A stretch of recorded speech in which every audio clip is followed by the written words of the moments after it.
And then when you get in college, what's the first step you can take to be successful? When I went to college, the first step I took, I had somebody who was already in college, a mentor once again, walk me around, show me where everything was. I went to the librarian. I said, do you know of any kind of things that I can study? I'm returning to college, I'm older, and I need to know like some study habits. And she showed me like a whole rack of just VHSs, that's how old they were, and DVDs that you could watch on how to be a successful student. So I just stayed in there for hours watching them. And these are the things you can do. The next paper you get, say, man, am I willing to give up TV to do my best on this?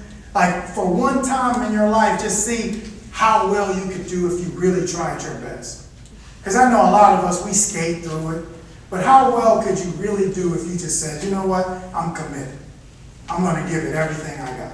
That's what I'm challenging you to do, and start with the first step. So stand up, speak up, be great. You are worth it, right? You owe it to yourself to be your own advocate. You owe it to yourself to not allow failure to stop you, because the success you're trying to reach to is going to require failure. And you have to become comfortable with failure. You owe it to yourself to take the first step. And you owe it to yourself to understand that you're worth it. And that we need you to leave with us what you have inside of you as a gift. Some of you are passionate. Like just really quickly before we go, what's your passion? Football. You love football. I love football too, man. Watch out for the concussions. You'll be crazy like me. That's what happens. So what are you passionate about? What's your passion? Photography. I love photography too. We need to make a little group. Football, photography. What are you passionate about? Music.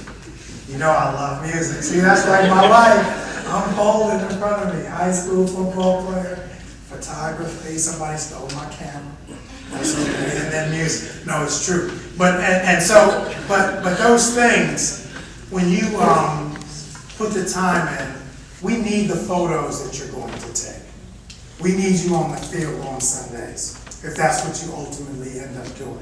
We need to see you play. We're reminded how fantastic life is, and how when someone is committed to something and do it at a high level, how it looks by great football players and athletes and musicians. That's what we're reminded of. But then the last thing, if I have seen further than others, it is by standing upon the shoulders of giants. And so, just closing really quickly, the thing that you want to remember most of all is that no matter where you are or where you get to, you have to look back, because you're standing on the sacrifices that other people made.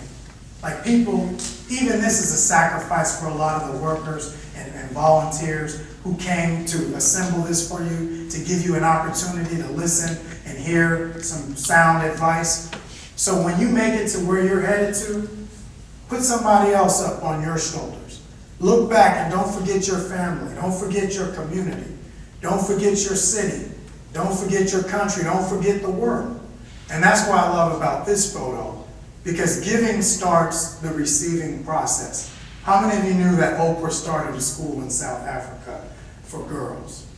And now that's one of the difference, that country has one of the highest or largest differences or discrepancies between the haves and the have-nots. You have people who are extremely wealthy and people who are in abject poverty. It's like when I went to Zimbabwe. It's the first time I saw people, you know how you see on TV that like meal stuff they give them and it's like powdery, and then you see them giving it to the poor. That's the first time I really saw people using it, pumping water, and I was just crying the whole time in Zimbabwe. We went to help kids and stuff, but she's doing a wonderful thing. And you have to be reminded, she's a billionaire. Do you think she gets more pleasure from flying in a private jet and driving a Benz, or from seeing every one of those girls smile? The best things in life are free. You're going to figure that out. Don't live your life chasing money. Live your life chasing the things that bring out the passion inside of you, and you can always make money. doing those things. Passion will get you money, but money won't bring you passion. You can have passion, money and be miserable. You can never be passionate, living a passionate life, doing the work you're on earth to do, and not be full of love, peace, joy, and make a lot of money while you're at it. So I'm done, but this is my contact information if you want to email me, follow me on Facebook.